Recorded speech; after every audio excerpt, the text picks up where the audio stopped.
Donc, bonjour et bienvenue à ce webinaire de faune et flore du pays à la Fédération canadienne de la faune sur l'ours blanc. Donc, mon nom est Annie Langlois, je suis biologiste ici à la Fédération canadienne de la faune et je suis la coordonnatrice du programme faune et flore du pays. Donc, nous, on fait des petites capsules pour la télévision et pour le web sur différents animaux canadiens, animaux sauvages canadiens. Et on écrit des fiches d'information qui sont disponibles sur notre site internet, donc au ffdp.ca. Aujourd'hui, on va parler de l'ours blanc ou l'ours polaire. Donc, c'est les deux noms qu'on lui donne en français, ours blanc ou ours polaire. En anglais, c'est le polar bear, qui veut dire finalement ours polaire. En inuktitut, donc la langue des Inuits du nord canadien, son nom est Nanook, qui veut dire le maître des ours dans la mythologie inuit. Donc, c'est un personnage assez important pour les Inuits, qui est l'ours blanc. En russe aussi, son nom veut dire ours blanc.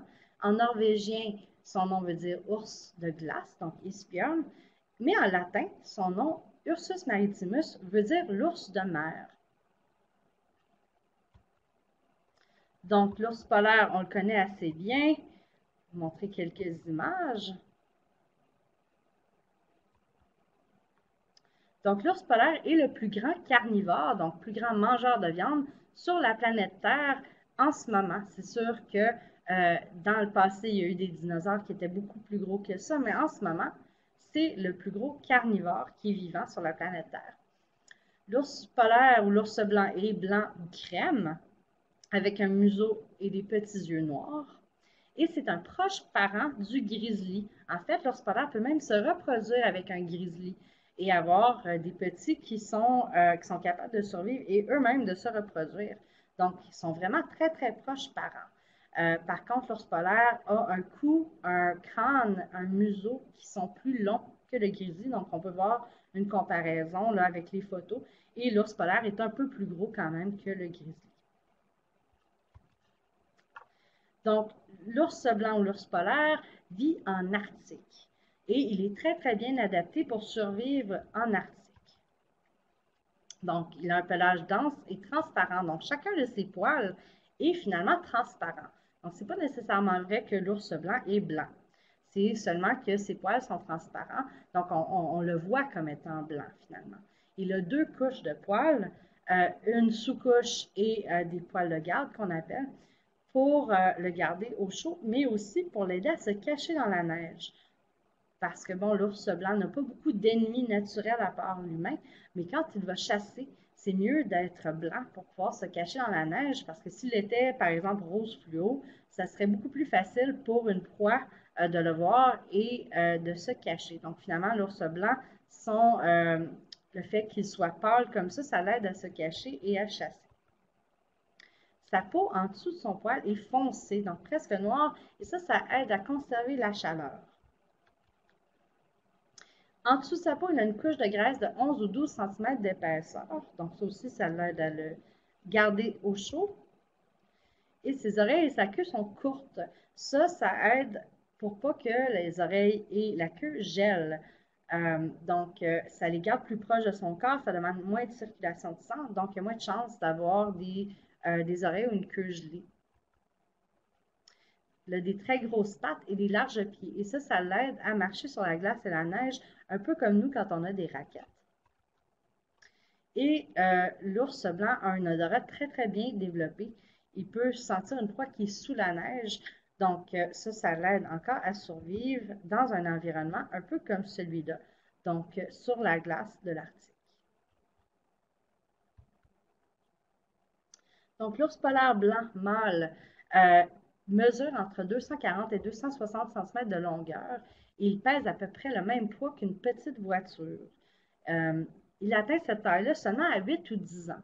Donc, il atteint sa taille adulte après une dizaine d'années et il peut vivre à peu près 25 ans. La femelle, elle, par exemple, est à peu près la moitié de la taille d'un ours mâle adulte. Par contre, elle peut doubler son poids, donc passer de 250 kg à 500 kg juste avant de rentrer dans sa tanière à l'automne.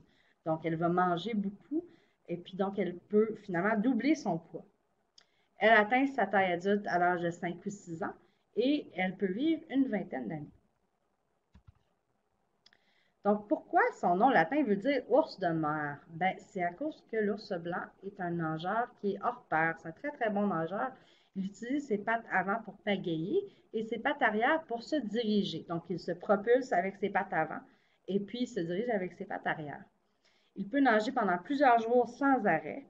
Il peut ouvrir ses yeux sous l'eau, un peu comme on peut voir sur la photo. Et donc, dans l'eau, sa couche de graisse l'aide à flotter, un peu comme si on avait une ceinture de flottaison. Et il peut rester sous l'eau plus d'une minute. Donc, il peut retenir son souffle plus d'une minute sous l'eau. Où est-ce qu'il vit l'ours blanc? Bien, comme on peut voir, il vit partout un peu autour du pôle Nord, mais pas au pôle Nord comme tel. Donc, on voit l'air sur la carte qui a des lignes dedans. C'est là où est-ce qu'on retrouve l'ours blanc. Il vit dans les régions côtières de l'Arctique. Donc, il vit souvent pas très loin des côtes où est-ce qu'il y a de la glace pendant l'hiver. Il va revenir sur la terre ferme durant l'été, quand il n'y a pas de glace, et aussi pour mettre bas. Mais en général, il préfère être sur la glace saisonnière qu'on appelle. Des fois, on peut le retrouver dans le golfe du Saint-Laurent, où est-ce qu'il va remonter le golfe sur des glaces, mais c'est assez exceptionnel. Normalement, il est quand même plus loin au nord que ça. Par contre, au Canada, à Churchill, au Manitoba, on a une des 3 plus importantes zones où les femelles ours blancs viennent mettre bas. Donc, ils peuvent mettre bas un peu partout en Arctique, mais il va avoir une concentration assez impressionnante, donc de beaucoup de femelles ours blancs qui se ramassent à Churchill pour mettre bas. L'ours blanc, qu'est-ce qu'il mange? Ben, c'est un carnivore, comme on nous dit tantôt, c'est un animal qui mange de la viande. Il a besoin d'une grande quantité de gras dans son alimentation pour survivre, surtout durant l'hiver. Ce qu'il va faire, l'ours blanc, il va trouver des trous de respiration dans la glace. Donc, quand on a de la glace en Arctique, il y a des trous, une fois de temps en temps, qui sont un peu entretenus par les animaux marins, les mammifères marins, pour qu'ils puissent venir respirer à la surface. Donc, les phoques, les morses, les belugas vont avoir des trous où est-ce qu'ils peuvent monter à la surface pour respirer. Donc, l'ours polaire, lui, trouve ces trous-là et c'est là qu'il va chasser. Sa source de nourriture préférée est le phoque annelé. Donc, on voit sur la photo ici, parce que c'est le phoque qui a le plus de gras. Donc, c'est sa nourriture préférée. Mais il peut aussi manger d'autres phoques et des morses. Donc, l'animal qu'on voit à la deuxième photo, c'est un morse. Et des fois, quand il y a des baleines comme les belugas, des narvals, restent pris dans la glace, des fois, ils peuvent réussir à chasser ces mammifères marins-là. Et donc, ils vont s'attaquer à eux quand ils sont pris, ou encore des plus grosses carcasses de baleines qui sont prises dans la glace. Durant l'été, vu qu'il n'y a pas de glace et pas de trou de respiration comme ça, il se nourrit très, très peu. Il va vivre sur ses réserves de graisse. Il va rester inactif, donc il ne se promènera pas autant que durant l'hiver. Et donc, il va se reposer et vivre sur ces réserves-là, un peu comme nos mammifères ici qui hibernent. Mais lui, c'est pendant l'été. Quand il va voir quelque chose qui a l'air bon à manger ou facile à attraper, par contre, c'est sûr qu'il va l'attraper.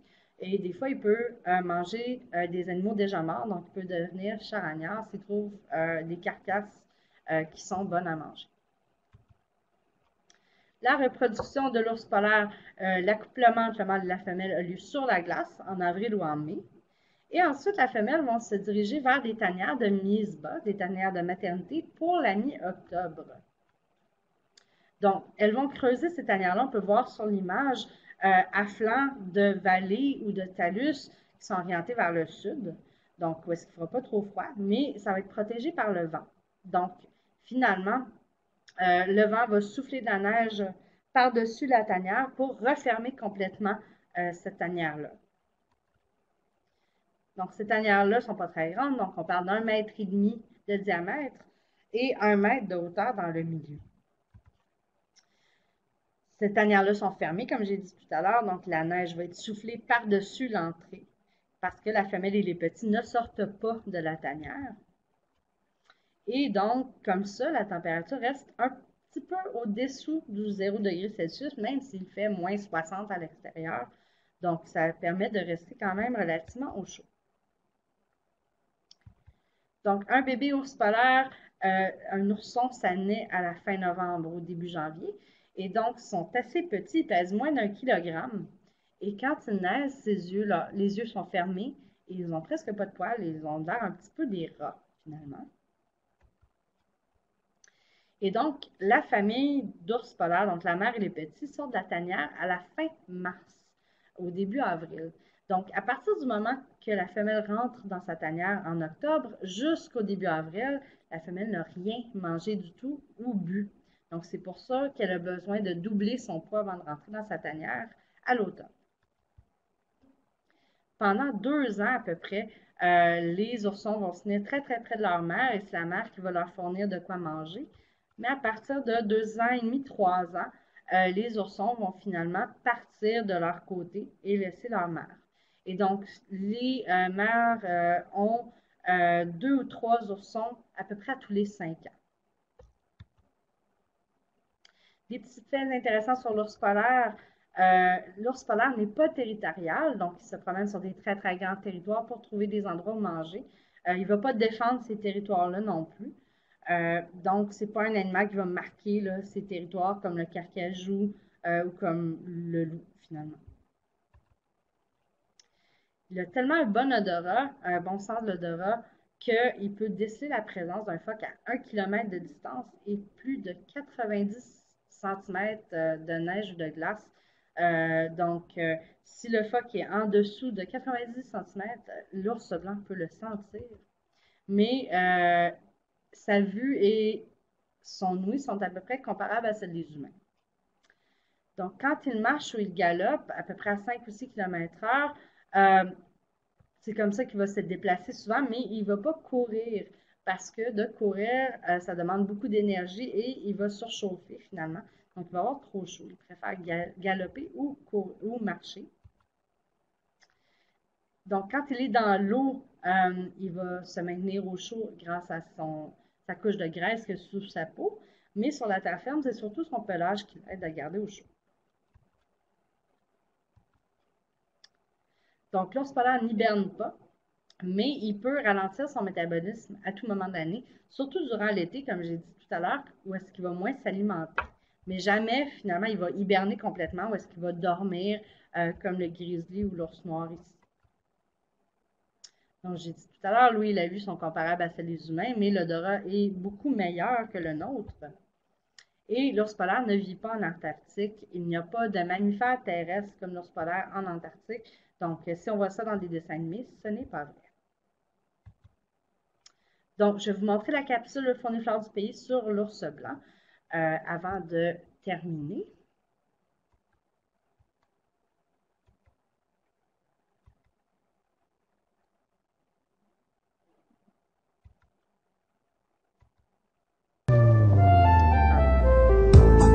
Vite. On va recommencer.